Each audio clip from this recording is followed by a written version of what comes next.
So, when did counseling stop being about problem solving? Well, not anymore. Introducing solution-focused counseling with the Unlicensed Counselor. And now, here's your host, Steve Moak. Well, hello and welcome to another episode of The Unlicensed Counselor. My name is Steve Moak. I am the Unlicensed Counselor. As always, so grateful to be here. You can just put this intro on repeat because I'm going to say it every single time because, hey, I am grateful. And as I've spoken before, I'm just trying to practice gratitude in my own life. Nice day here in sunny Scottsdale, Arizona. We're not down to that cooling off time yet, but man, do I see the light at the end of the tunnel, and that light's a little bit cooler. It's called, end of September, October. So happy to see that rolling around the corner. And what this time of year also means is we got some back to school action, right? So today, what I want to talk about is actually specifically speak to really incoming college freshmen, right? So I was, many moons ago, a college freshman. I went away to the University of Colorado at Boulder and, I don't know if crashed and burned bright, flared out, did everything that you could do wrong. So I want to take a few minutes today and speak directly to your sons or daughters, or have you send this episode directly to somebody who's in college. Maybe they're partying, drinking a little too much, all that type of stuff. Just want to share some of my thoughts and experiences that I really wish somebody maybe would have taken a few minutes and sat me down and said, Steve, okay, I get it. You like to have a good time. Let's maybe go over some of these things and let's think about short-term, long-term consequences of kind of what this type of behavior could land you as you kind of go off into college for the first time being on your own. So that's what I want to talk a little bit about today. I'm excited. I actually, I play basketball. I work out at a gym. I see lots of these high school and kind of kids going off to college or in college, and I actually talk to them one-on-one and really enjoy kind of hearing what's going on in their life and at school and some of the stuff that they're doing. And it really got me thinking of instead of trying to sit down with each and every one of them, maybe I can record something here and share it with some folks that are out there and hopefully find some benefit. So, as always, before we get going directly into that topic, I want to thank, as always, our friends at ShareTech. ShareTech is the leading at-home drug and alcohol screening test in the entire industry. This is not one of your 20, 30, 40 cheapy tests on Amazon that can be manipulated, that can be faked, that you have to read a strip in a cup and hope that gives you the accurate kind of analysis of what that person may or may not have been taking. It will not give you the level of substances like the ShareTech test will. Again, the ShareTech test is a discreet, convenient, at-home drug test. Go to betterdrugtest.com, pick up the test. We're going to ship it right to your door. It requires no observed collections. You're going to get a detailed report sent back to you that comes straight from the lab. No other testing service is offering the level of detail and the number of substances tested for like the ShareTech. So again, go to betterdrugtest.com. If you're in the market for a drug or alcohol screen, be sure to look those guys up. And again, thanks as always, ShareTech, for continuing to be a sponsor for this show. Next up, our friends at EasySheets.club. Hey, speaking of going back to college, look, I'm guessing a lot of you kiddos out there may not be washing your sheets at home. I'm guessing mom and dad have maybe been doing that, or the house cleaner, or whoever. Guess what? Now it's on you, but it doesn't have to be. Like I did that. Go to EasySheets.club. You can sign up for one of our just monthly subscriptions. Pick the type of bedding that you want, the color. You can rotate it out on a month-to-month or every 2 weeks basis. It's honestly one of the more fun subscription services. It starts at $50. But look, for those of you going off to college, I don't know if you still have to go down to the dorm room to go, or the basement to go do your laundry and things like that. I doubt when I was there at the University of Colorado Boulder, I was doing it frequently enough. If there would have been $50 that I could have put down to have this just dropped at my door once a month, I for sure would have signed up for it. And again, whoever's sleeping next to you is going to thank you as well too. Go to EasySheets.club, the most fun subscription that you can sign up for. And the other thing I want to continue to plug, obviously the Unlicensed Counselor. Go to theunlicensedcounselor.com, find some time, book some time. You want to hear my thoughts and perspectives on solution-focused counseling specific to whatever's going on in your life. I'm happy to spend some time with you to do that. And again, the other venture that I'm involved with now is the Coalition for Youth Drug Abuse Prevention. We've created a campaign that's called Hard Stop. Follow us at Hard Stop Official on Instagram. You're going to find us on TikTok, social media, all of that. Really, we are going to be the national voice for youth drug prevention across the country, and we really need your help in doing that. I'm not asking for anything other than a follow right now. You're going to see a lot of content coming out. This is something near and dear and passionate to me. You can also find us at thestopstartshere.org is our website where you can follow all of our latest updates. So, okay, got all of that stuff out of the way. So, college, right? I went to high school here in Scottsdale, Arizona, a place called Chaparral.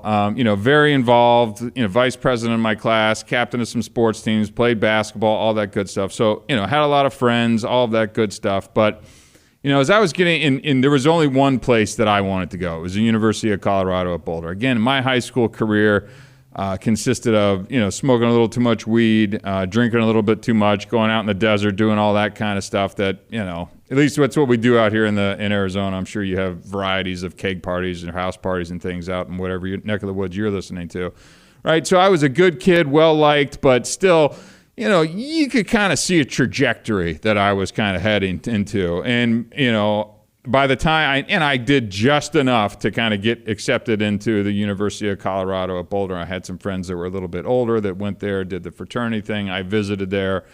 I grew up in that generation watching Animal House and all of those kinds of movies, right? And that's stuff that I don't know if I idolized it, but it was like, that's what I wanted to do. I wanted to get into the fraternity. I wanted to do the sorority thing. I wanted to be the hazing, the drinking, the partying, the themes, all that kind of stuff. And so I get to my senior year of high school, and I'm kind of on cruise control, right? I got into the college I'm going to go to. I got to check a couple boxes in terms of classes. My drinking and drug use was also starting to escalate at that point in time. But, I was on really cruise control mode, still getting into a little bit of trouble, but nothing too significant. I was able to kind of coast on being liked and things like that for the most part, right? And I think I see a lot of people that can kind of do that. If I would have stepped back and taken a look at the situation, I wish I could have maybe had some mentors that would have come along me at the side, or maybe even some college kids who were successfully on their way in a college career versus some of the folks that I was kind of befriending who were just in the drinking and drugs partying scene, but are a couple years older. So what I want to talk about today is, if you're getting ready to head off into college, right? If you're going to be a freshman and you're going to do all those things, like, let's just stop and pause and think about not only some of the short-term things that could happen if you choose to go down a certain path, but also the long-terms. And these are things that, I'm an 18, 19-year-old kid. I think I got the world by the tail, or whatever the hell that slogan is. And I'm just going, I wish I would have taken a beat and somebody could have talked to me, because it took me damn near 9 years to graduate from college, right? You know what? I'm not a doctor, right? Those people come out with PhDs and MDs. Now, I had some little breaks and some treatment center stints in there and things like that, but that's all because I didn't take the time and kind of really prepare myself for a healthier college career. And I really have been thinking about this a lot.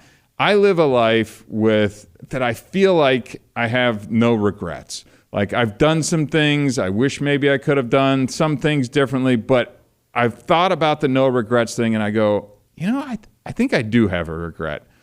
I see my friends who go back to the University of Colorado at Boulder and back to the fraternity house, and they're able to have a couple beers and hang out with the guys and go to the football games.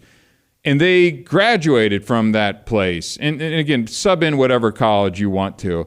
But I look back at that and I'm like, I'm a little jealous in the sense, and I'm just like, why couldn't I have put together a college career that was a little more middle of the road, that I could have developed those friendships a little bit deeper, that I could have completed the coursework there and really had a little tighter community instead of just going all out, balls out into some crazy partying career that ultimately just took years off my life and damaged relationships and friendships. And so this regret thing, and I'm like, I've always felt like I have no regrets, but I'm like, I think I kind of do. And it was really got me thinking, and I follow some of my college, the University of Colorado's Instagram posts and things, and I see pictures of the Flatirons and the beautiful scenery and the football field and Folsom Field and all this stuff. And it it's really been sitting on me lately, which is part of the reason why I wanted to talk about this, because I'm like, if I can share some of this stuff with folks, that maybe they can start their college career out a little bit better and save the headache, stress, heartache. And that's just me. I mean, I don't know exactly what my parents felt in all that, but they had to be frustrated, sad, disappointed, mad, all those types of things. And then I remember my brother visiting me when we're up there, and I even set him on not the greatest path in the world by getting high and getting drunk and different things like that. So it's just like, okay, how do we start that out? So, okay, Steve, you've set the stage a little bit about kind of how you got there and what were you doing. What are some of the things that you would have done differently? So, I wanted to do the fraternity thing. I actually don't have a problem with the fraternity thing. How it maybe used to be in the 70s, 80s, 90s, I was into the 90s when I kind of get into that. Maybe a little bit different now, but I don't think it's all that different. The drinking culture that's associated with the fraternities, it sets people up for alcoholic behavior and problematic drinking, right? And along with alcoholic drinking and problematic drinking comes poor decision making, it comes impaired judgment, it comes with skipping class, it comes with multiple sexual partners, potentially sexual assault and things like that. If you are going out and drinking heavily and blacking out and continuing to put yourself in these situations where you're surrounded in those environments, it almost seems normal, and what you're doing is no different than your fraternity brothers or friends, and you're kind of in this insulated little bubble. And I think that I don't really understood the full scope of what that could do. I think that I would always go in and drink and party and you'd come out kind of unscathed on the other side. I think that's just what I believed would happen, because that's typically, I would go through things in my life and typically come through them. When you get to college and you're on your own and now you're making these decisions and you don't have the family support systems, and maybe the behavior that you're engaging in is being encouraged by others around you, it's easy to get caught up in that and make it seem or justify it that it's okay in what you're doing. What I didn't realize is that all those daily habits or even weekend habits would start to have longer term consequences than I ever anticipated, right? From, GPA crashing, from having to take summer school, to, the pain of relationship breakups because I was not a healthy person. And, how do you date someone if you're drinking regularly or blacking out or using drugs on a regular basis? And those things that were maybe just fun started to kind of turn on you, and they became habits, right? So, what may have just been partying on the weekends and things like that, now I'd come home and crack a beer or shower beer, or you're having a beer on the toilet, or now it's a couple mixed drinks and you're tailgating in the football games, and then it's always an excuse to be able to drink. And when you're doing it like that, all of a sudden you're now becoming a regular daily drinker. Drugs were a major part of my story as well, too. But without any kind of intention on how you want to approach your college career, I think it's easy to go down that path and think that you'll just come out okay. Whether it's I saw my dad or parents and his friends party and come out okay, and you hear stories of, I drank and hazed and things like that, and you see these people 30, 40, 50 years later and they seem okay. What you might not have seen, what they're probably leaving out of that story, is the heartache, struggle, depression, sadness, the opportunities that were missed because they were going down this path. So really, if there's a way to, if you want to be involved in the fraternity, sorority, and that kind of system, I would encourage you to find a way to kind of balance that out with, exercise, social circles outside of that as well too, whether that's faith-based or not. Maybe continuing to stay engaged in counseling in some way, shape, or form. Maybe it's volunteer work, something to kind of keep you a little bit grounded, because in that insular world, it just makes your behavior seem that much more acceptable, when really if you had somebody who was kind of almost checking you on the outside, it'd be like, hey, that's not normal, right? That's not normal. maybe you have an older brother, sibling, an aunt or uncle, maybe a coach from high school that you can keep in touch with. Like, I would love to see, kids who are going off to college be able to have somebody that they can pick up the phone and call and be a non-judgmental voice, but a voice of reason on the other end. It's like, hey, here's what's going on. I'm drinking a lot. I'm smoking weed every day. I'm sleeping around. My grades are suffering. I'm getting depressed. Like I'm kind of getting in this place. And have somebody to be able to reach out to. And you have to be able to ask for that kind of help. Maybe it's not even help, but you have to be able to reach out to somebody and kind of be able to share what's really going on in your world. And I never had that. I never thought to ask for it. I never looked for it. I had one mission and one mission only. It was to be the party fun guy and do the fraternity thing. And I executed on all that. And it cost me dearly. And it cost me dearly for years down the road that I would have never guessed at that point in time. Things that I missed out on because I chose to live the party boy, kind of life, is graduating on time, right? It took me years to graduate from college. And now I stopped college for a couple years and then went back and completed the degree after I'd already been working professionally. But still, it took me a long time. I didn't get to graduate with my friends, and I didn't get to graduate from the place that I really was proud to be able to go to, because I took it for granted that I got in there and just ran off and, put my nose into drugs and drinking and girls and all that type of stuff. And if you're hearing this and you think, wow, that sounds kind of cool, I want to do that. The long-term consequences of living like that, I don't think are worth the pain that is involved in doing it, right? And it's tough for me to sit here and say that to you as an 18-year-old kid walking off to school as having freedom for their first time. But I would like you to be able to reach out to somebody and say, look, I tasted that. I'm getting a little too far into it. How do I extract myself from it? How do I balance this out? I need a sounding board.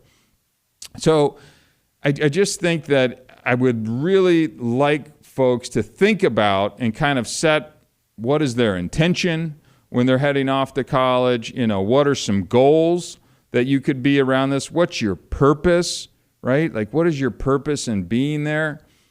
Think about these things, write them down, make a plan, have somebody to check in with over time, because it's easy to get lost. It's very easy to get lost as you kind of head out into these things. And I never had anybody kind of coach me up on any of this type of stuff. It was, you got into college, you move into the dorm, you do the fraternity, and all the things that come with that. And that's what I did. And it landed me in areas that I never thought I'd be, right?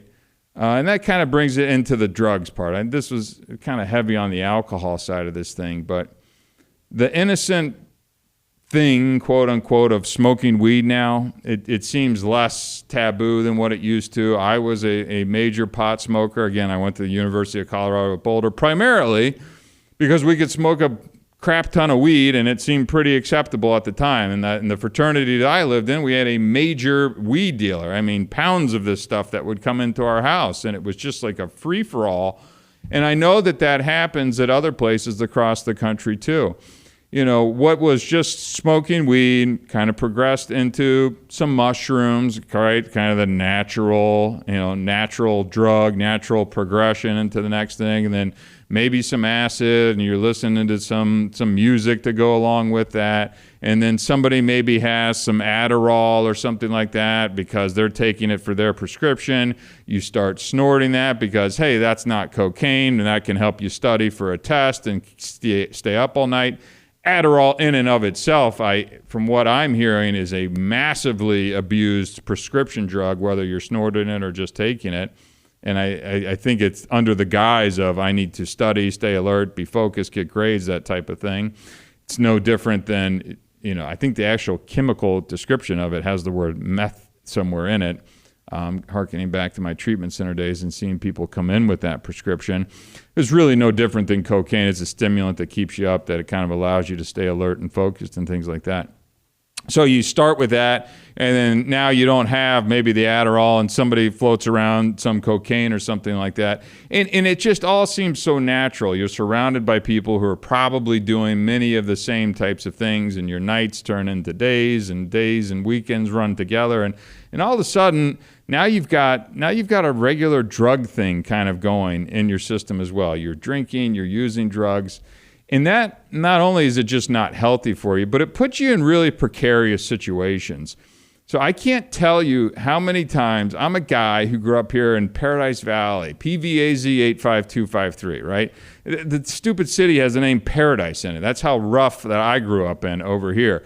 And I can't tell you how many times, not only here locally, but everywhere across this country, and even across into other countries over in Europe, where I'd be buying drugs, in the situations that I'd put myself in to buy a bag of weed or some coke or some mushrooms or whatever the hell it was I was trying to get at the time, put me in extremely dangerous situations with people I had no business being around whatsoever, right? So I distinctly remember getting a gun pulled on me in Boulder, Colorado. I distinctly remember being at some crack house down in Phoenix where they were, making crack. They had the spoon over the stove and kind of cooking the stuff up. And again, I'm some teenage dumb kid looking for drugs, walking into these situations. And again, I am so grateful that I didn't get harmed, shot, killed, robbed, kidnapped. Who knows what could have happened because of the places that, this really the start of an addiction put me. And so it's like, is all of that stuff worth it? Does anybody talking about this when you're going off to college and you just think that you're going to get drunk and party and meet some girls and things like that? That seems innocent enough. But when you're doing that on a regular basis, I mean, this takes you to places that you'd be surprised. And a lot of people are going to hear this and go, Steve, I was never that bad. It doesn't have to be that bad. It can be you put yourself in one bad situation and things go wrong and go wrong quickly, right? So I just wanted to kind of plant some of these seeds that are out there. Be thinking about these types of things before you just run off and run out to college. Really, the last kind of trifecta of debauchery that I want to bring up today is sex, right? Sex is fun, great, all that good stuff. Maybe some people were sexually active in high school, maybe others weren't. You go off to college, you get this incredibly diverse dating pool. You don't have any of your high school baggage necessarily attached. You can be who you want, right? You're out to kind of blossom and turn into how you want. Now you're seeing guys, girls that you're attracted to, and maybe it's at a party and you're a little lubricated up and you're feeling you're finally getting some confidence and talking to girls and things like that. I think the short and long-term consequences of casual sex are pretty obvious. Obviously, unwanted pregnancy, right? Let's talk about STIs, STDs. I'm not sure what the politically correct term is these days. I don't really care, but getting herpes is no fun, or gonorrhea or chlamydia or whatever the hell it is. Those are all things that are out there that you may think that your behavior that you're running off and doing right now is innocent enough, but you get stuck with some of these things or catch or, get someone pregnant. These are life-changing things. Herpes is another one that I've seen people, it's like, oh man, like that's with you, right? And that stuff, you're going to have to explain that to people the rest of your life. Hey, Steve, are you trying to scare me? Maybe. I don't know. I'm fortunate I steered clear of all this type of stuff. But, I mean, there's plenty of people, if you go out and have a one-night stand and all of a sudden she gets knocked up, now you're having to make a decision about, do I get the morning after pill? Or is she going to have the pregnancy? These are serious, serious decisions that you will be thinking about the rest of your life based on the actions that you're doing. So, am I trying to scare you? Maybe, but it's just real. I'm direct, blunt. Like the whole point of the Unlicensed Counselor is kind of solution focused, meaning direct kind of feedback on situations. And I want to be very direct as you're heading off to college and thinking about and engaging these things. You're going to get drunk. You're going to have a couple beers. She may have a couple beers. Today's day and age, consent is a whole other thing that I'm not sure where that all falls anymore. It was different just in 20 years ago when I was in college, but there are significant consequences, legal, STIs, STDs, pregnancy, all of that you really need to be thinking about before you're just running out. And in the age of Tinder, Hinge, and all these other, I'm not even familiar with all these other dating apps, but the ease of which we can kind of connect, hook up, casual section, things like that is almost scary. I mean, if I would have had that, it would not have been good. It was not good as was, and I can only think if it was made easier, kind of with people looking for those same types of things, what the outcome might be. And those are just some of like the almost physical, tangible things that can have.